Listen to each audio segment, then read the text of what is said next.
Well, Coach, not the results you wanted. What did you like about this past weekend? Again, with our young team, you're always going through learning stages throughout the year. I like to think about the positives more than the negatives. And the positives for me, in the new year, we're 500. That's a great start, and we beat some good teams. We forgot to talk a little bit about Mankato. They're number one in the league. We split with them at home.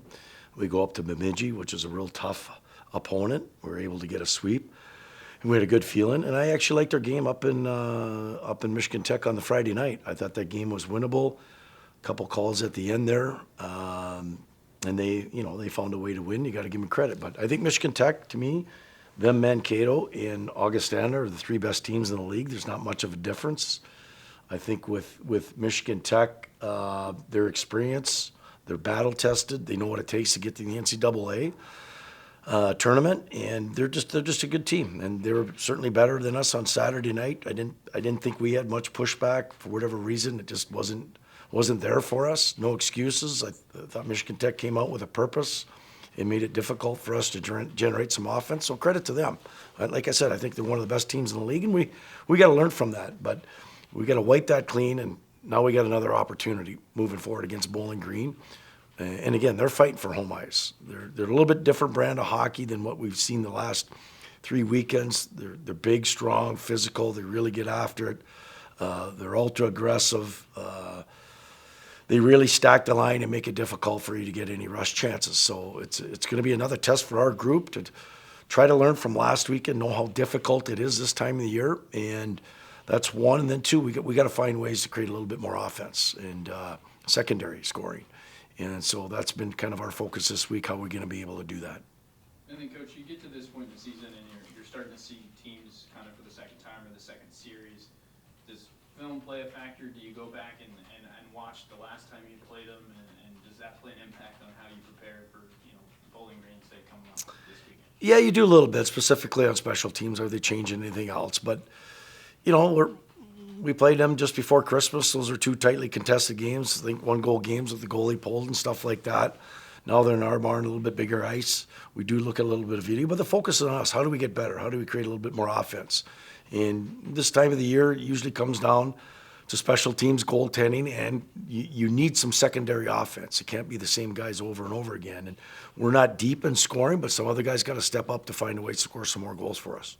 Ryan continues to kind of be that guy that, you said it before, keeps you in games. What do you like about how he's kind of carrying himself? He's been calm, cool, and effective. And he's been kind of the backbone of our team to keep us in games. And I think over the course of the year, we've been a lot better in front of him. But even this past weekend, he made key saves at the right time to keep us in it. And during those wins that we had against Bemidji and the one against Mankato, he was obviously the common thread there. He gives us a chance every single night, and he has to continue to do that for him. But I think we got to do a better job to again create a little bit more offense and get that first goal and extend leads, much similar to what we did up in Bemidji there. And kind of creating that offense, does that come from a product trying to create turnovers, trying to get breakaways or things like that, or is it settling it down on the end and moving around and kind of finding the opening?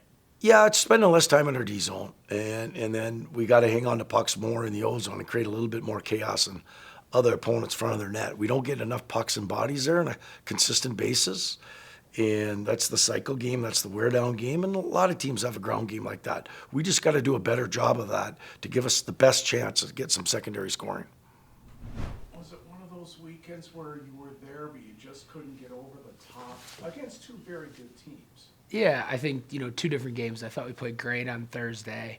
I think that's probably right now, we gave ourselves a chance. We played hard, we played well, and then we didn't finish it and had a few uncharacteristic turnovers at the end. That felt like a team that just was ready to compete with the best teams in the country, but not good enough to get over the hump. The Saturday game, I mean, we got, the Tech game's very different and yet the same, but, this was just, physically, they just dominated us. It was 18-17 at one point, and we were in it, and then they just took off, and they made a bunch of threes, but they also worked us pretty good, and I thought they were really tough, and that visually was the best team we've played all year was Lake State on Saturday. So it's a tough place to play anyway, but now that they're that good, and I thought they were awesome. So, I'm honestly more frustrated by the Thursday because I feel like that one we could have done a few things differently to win. The Saturday game we weren't going to win. So I think this team's done a really good job of winning all the games we've been in until Thursday, and so hopefully, we learned some things about how to close out a close game there, and then we obviously got to get better so we don't keep repeating these blowout games because for our record, we shouldn't be having this many games where we're out of it by halftime.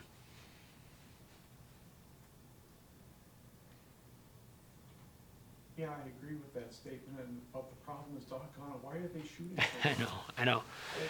I mean, I can't think it's your defense letting down. I mean, I'm sure you have a hand in their face most of the time, but all of a sudden the ball's going in the hoop, and it's kind of hard to prevent it. Yeah, it's tough because I think, overall we do a lot of things to try to prevent threes. We don't, on ball screens, we don't put two on the ball, and therefore we're not in rotation. We try to keep each guy in their own matchup to the point where that should take away some of the threes. We don't overhelp very often, so we're not giving up those drive and kick threes. We try to force a lot of dribble jump shots, which we do at an elite rate, and those tend to be worse shots historically, but they aren't this year. I do think, there is some luck to it, but there's also, our guards are small. There's an extra 3-4 inches less on each challenge than maybe we've had in the past. We got to do a better job of locking in on personnel and not letting the best shooters get easy ones early, which has been probably the most frustrating trend, and then we don't after that. But once they hit a couple early, then they become unstoppable. So, it's frustrating. If I knew how to fix it, we'd have had it fixed before now. We're going to keep trying. We're going to keep talking about it. But in some cases, we do all this basketball stuff. It's pretty easy to go, we got to stop letting up threes. And yet, it's been difficult to actually do that. And Grand Valley is kind of a streaky team. Yeah. And could do that also.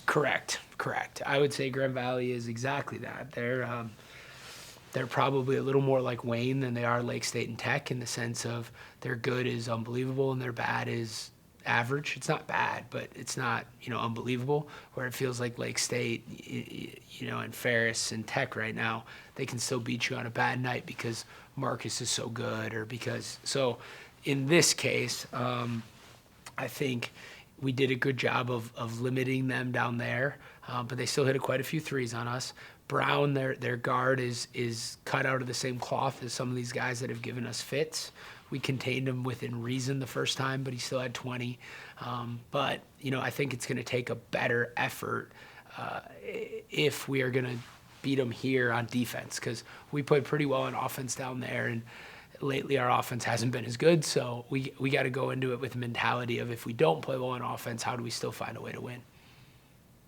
You get to this point, Coach, and it's kind of the midpoint of conference, if you will. You played every team once, and now you get a second crack at every team.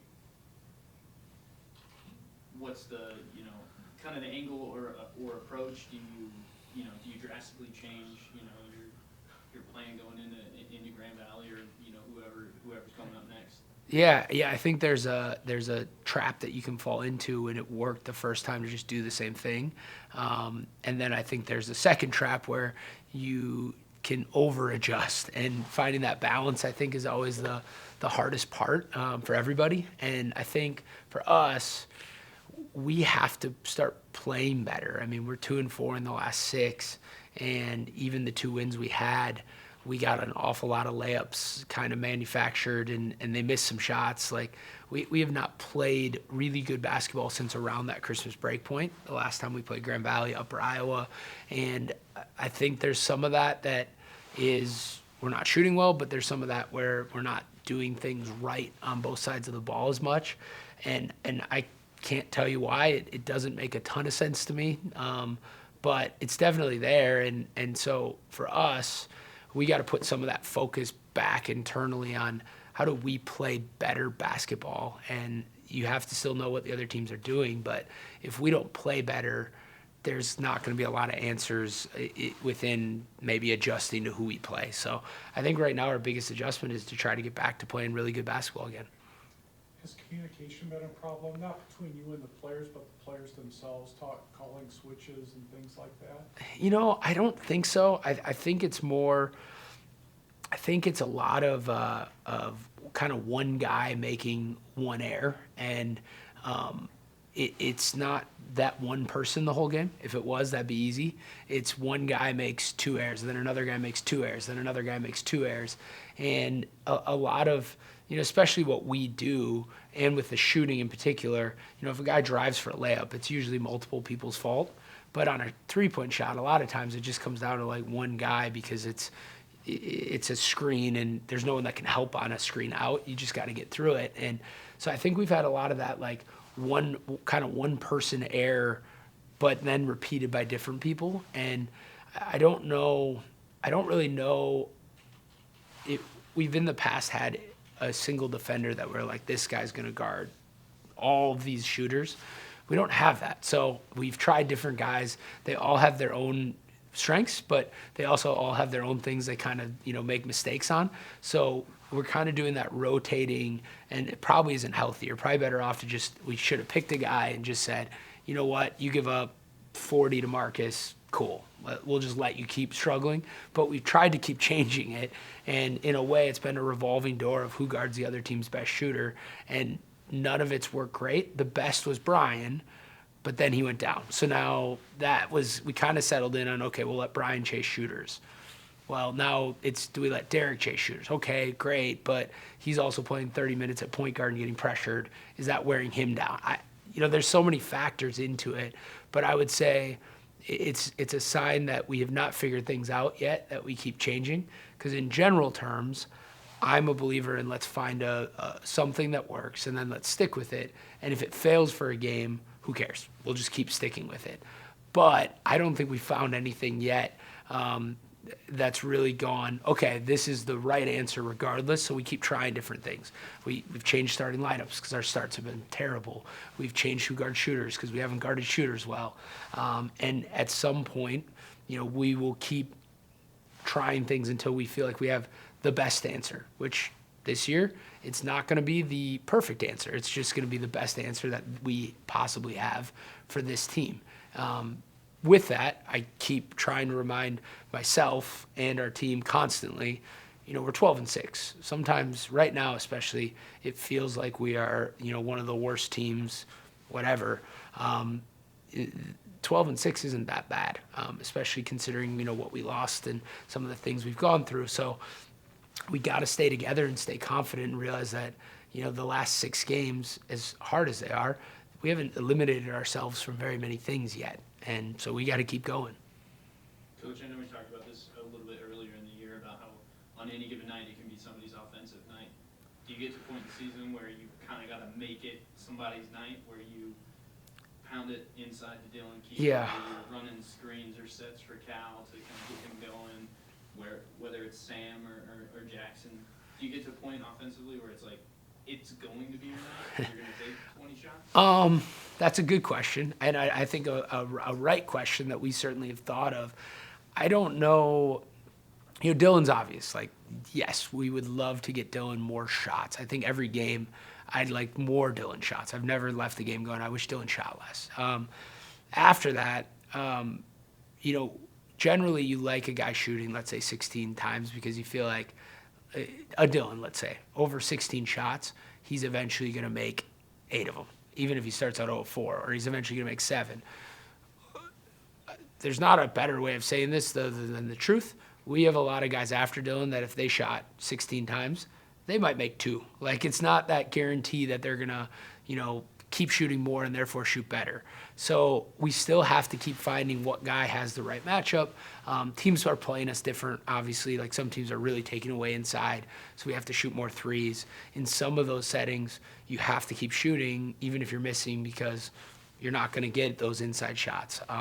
We do need to keep being creative and getting different shots for Dylan.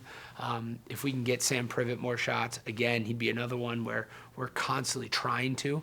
He's never going to be a dominant one-on-one post player. He's not a dominant three-point shooter, and he's not a dominant driver. So it's more that we just have to find him every time he's open and make that a priority. Dylan's similar, other than he can definitely ISO more. But at the same time, like the Lake State game, Dylan shot 10 times. Almost all of those were created in an ISO situation because we knew we needed to get Dylan shots. He's going to be a lot better if we can get him some organic shots because he's such a good organic player.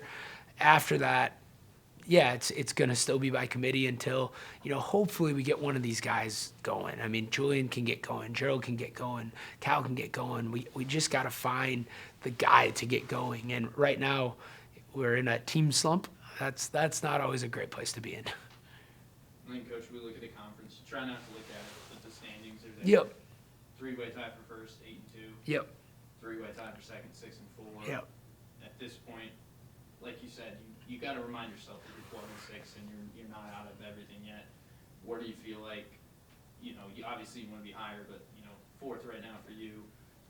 Yeah. Is that a comfortable feeling, knowing, hey, we can improve and we can do it? Yeah, I think we're in a fair spot for how we've played.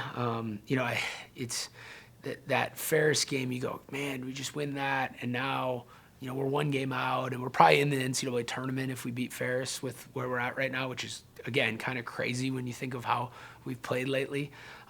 Saying that, I think we are in a good spot, but we also, if we can start playing better, the tournament's still in play. If we start playing worse, we could slide pretty good because there's quite a bit of log jam in there, and I just think it's that healthy dose of, okay, we're 2 games out of first, we're probably 1 game out of the NCAA tournament. Obviously, it doesn't work that way, but it's about where we're at. And yet, if we don't play better, none of that matters. So it's kind of trying to remind yourself that we're not out of it yet. And at the same time, if we keep playing the way we're playing, we will be out of it. So we got to focus on fixing it, but also knowing that we have played well at times. And I think, being 6-4, being fourth, I think that's a good reminder of both those things. We're about average right now, and hopefully we can play a little bit better than that going forward.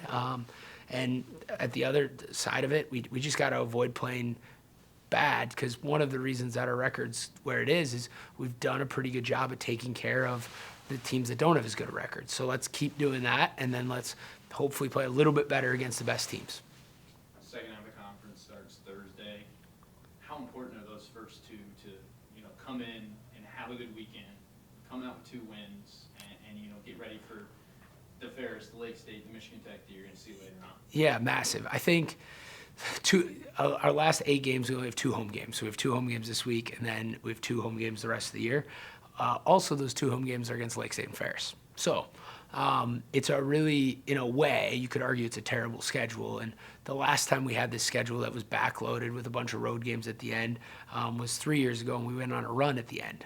So I think some of that stuff can be a little overrated at times. Saying that, these are the 2 home games we have left against not the top teams. Now, Grand Valley's pretty good right now, and I like the Davenport team, but we got to handle up business at home, and that's part of what's made us so good in the past is we've been dominant at home.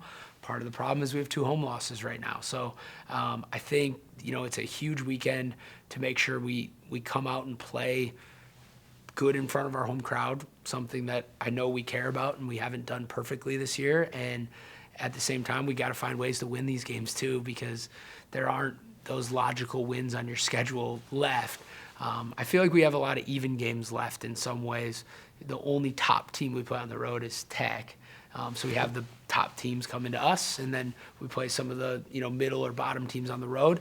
That can go either way. It can go really good or it can go really bad. So again, if we can get hot, there's some opportunities there. If we don't, there's some opportunities the other way, unfortunately. I don't know what you did against Ferris State, but boy, they were sure ticked off against Tech. Yeah, no, I don't know either. We played really good team basketball, and it's really fun when you're making shots, and we made some shots against Ferris State, which was nice. Did you have a feeling going in that all of a sudden it clicked? No, I'm not going to say we did.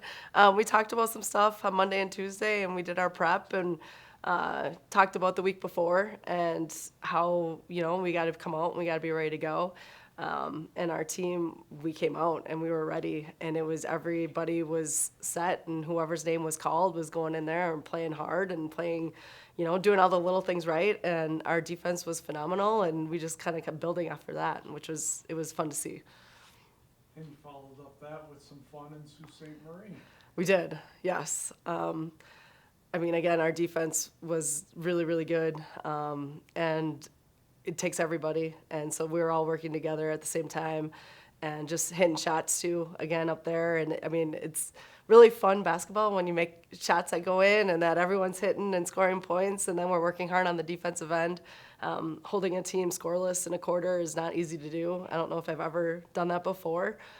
So it was just a really special day again on Saturday. And that's a good thing, because guess who's showing up this Thursday? And they're coming, yep.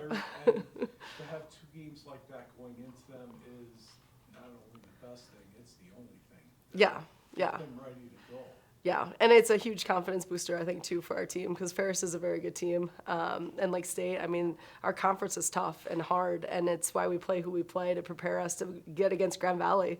And they're going to be coming in here, and obviously they're really good. But if we can make shots and we can continue our momentum, it's going to be a crazy game. It's going to be a battle, and we know that coming in. We got to hang on to the ball a little bit against their press and with their defense, but we did both those things, against two very good teams this weekend. So. Yeah, You're going to let her off easy today? I am. Okay, that's good. All right. That's good, yeah. Awesome. Appreciate it. Thank you. If two games like that, it's like, gosh, it'd be nice to have a player of the week, but you're so balanced, you couldn't.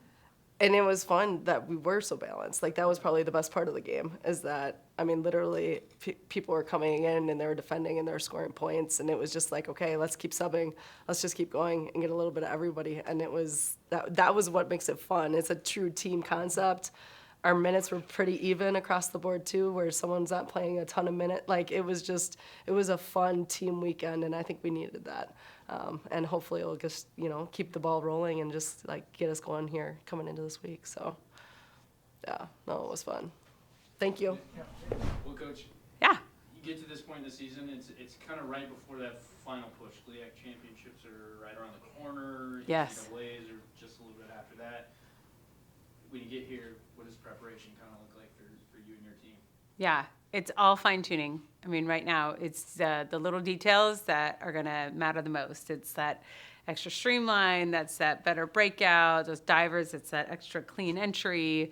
It's all about those little details, because when it comes to conference, and especially NCAA, it's like, if you can get 100th could mean you're an NCAA qualifier or you're first out. So every little thing counts. So that's really what we're trying to dial in. Yeah.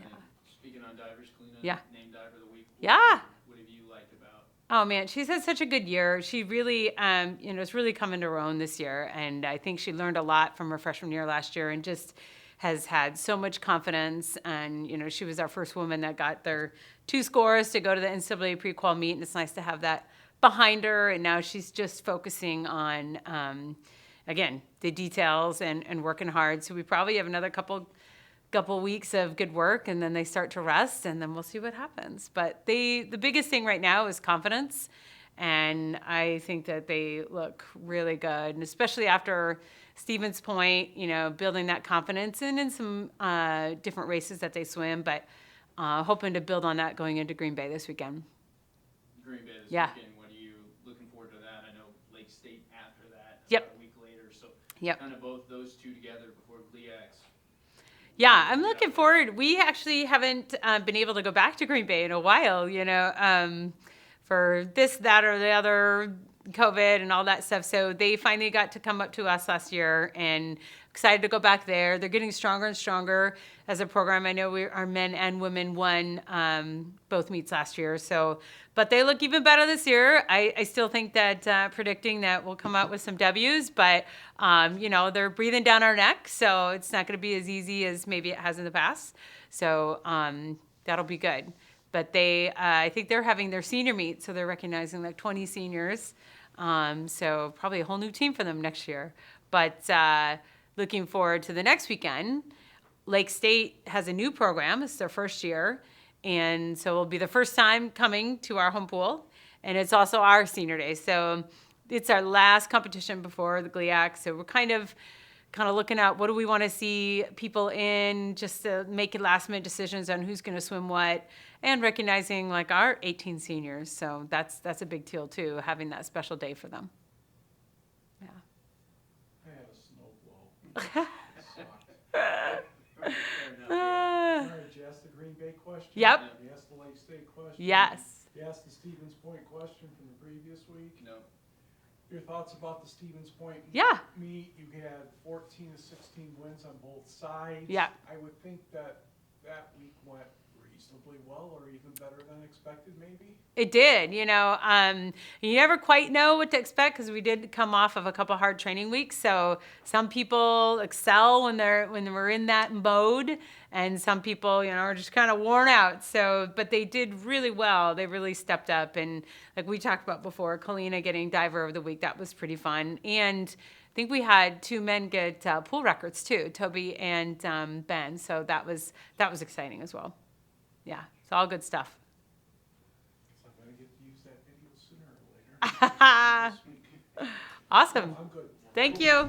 Yeah, we just had our first meet of 2025 just this past weekend down at Whitewater, Wisconsin. So yeah, definitely some good start, good results. Elite. Start with the 4x2. Yeah. So maybe not one you run a whole lot, but it's really exciting. Yeah, school record. So that was exciting, and 3 of them are seniors that ran, and 1 freshman. Wait, actually, she's a transfer, so sophomore. But yeah, that was great to break a school record right off the bat, and that was exciting. And then a lot of freshmen did well. Elise, of course, Wolfrath, and Crystal Walker both did well in the 160 hurdles. And they, Crystal right now is ranked number 11 in the country, so they'll just keep getting faster. So exciting because they both have the chance again to make it to the NCAA championships. We had some freshmen do really well at the meet, which was great. One of our newer jumpers, she did the triple jump and won the triple jump as a freshman. A couple of our distance runners did well in the 3K. They're freshmen, and then, of course, upperclassmen are doing well. Lamar Gordon, who's a sophomore. Oh, my gosh. Too many things. She did well in the mile, so that was exciting. Our throwers are doing well. So just, across the board, definitely great start for the 2025. We did 1 meet before in December, but this is the first one of 5 in a row before the conference championships. And you mentioned Elise and Crystal, obviously, but the hurdlers as a collective, do they have a separate ranking too? Because it sounded like Elliot said you guys are pretty high up. Yeah, right now they're ranked 6th in the country. So they take the top 4 from each event and they rank them across the country. And so, we're ranked 6th in the country with our hurdle crew, which is amazing. Yeah. And then also, actually, the triple jumpers, because not a lot of people have 4 triple jumpers. It's but they're ranked pretty high too. So exciting start for sure. And a big young group. So, of course, we have some strong seniors. After this year we won't have, but we have a strong young group that help take over and continue. Where in the world do you find triple jumpers? Well, Because we obviously know the answer is not me. No, well, that's the interesting thing. So this one that won, the freshman, she had never triple jumped. She was actually pole vault. She had done long jump. She had done a lot of events, and Deli just saw that she had a lot of spring. So he taught her the triple jump. She only did 2 practices, and she went to this meet and she won the triple jump. So, you create them actually. Same thing with steeplechasers for the spring. Those events, they're just not So it's kind of a combination. But yeah, great that he kind of figured that out because she had been, we started her on the multi. She did, before the break, she did the multi. And she did okay, but he just saw the spring in her and said, let's try triple jumping. But in general, very few, places do triple jump in high school. So it's kind of a learned event. That's one of the things I've always thought about UP runners is the fact that they don't have steeple. Yeah, But I think some of them have done very well when they learn it in college. You know, Abby Kelto did at Central, and there are a few others that. yeah. You know, Emily this- Papor and. Don't be shy about this event. Yeah. So every year I give all my freshmen an opportunity to try it. You know, we do have a steeple barrier, but of course we don't have a water. So the only time they can practice the water jump is at the meet. That's their first time into a water pit. But and even into the regular, you know, just even we don't get to use the track very often too. So we jump into the sand pit and.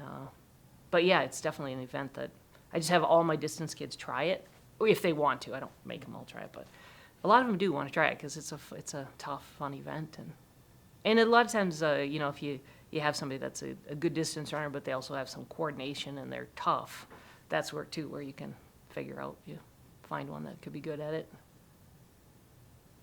Head to Saginaw next. Yep. What are you looking forward to that? The conference opponent stuff. Yeah, there'll be Is that a good more of the. benchmark meet? Yeah, more of the conference teams will be there, which will be great. And this is a 2-day meet, so it's a Friday, Saturday. So Friday evening, they have some of the events and some prelims, and then all day Saturday will be all the other events. So it's an opportunity too for some of the kids to race on Friday and on Saturday. So maybe to do a few more events than they would do normally on a 1-day meet. And then the multi, there is a full multi, so our multis will do that event, and that's on Friday. So they'll get an opportunity to try that before the conference meet. But yeah, just trying to keep moving forward and more practice, see where we're at, more competition. You know, every time they get on the line with people, it's good to learn and see what we can improve upon. So be some great competitions for sure. Already seen some of the preliminary lists of who's going to be there and the times and the distances, so it'll be competitive for sure.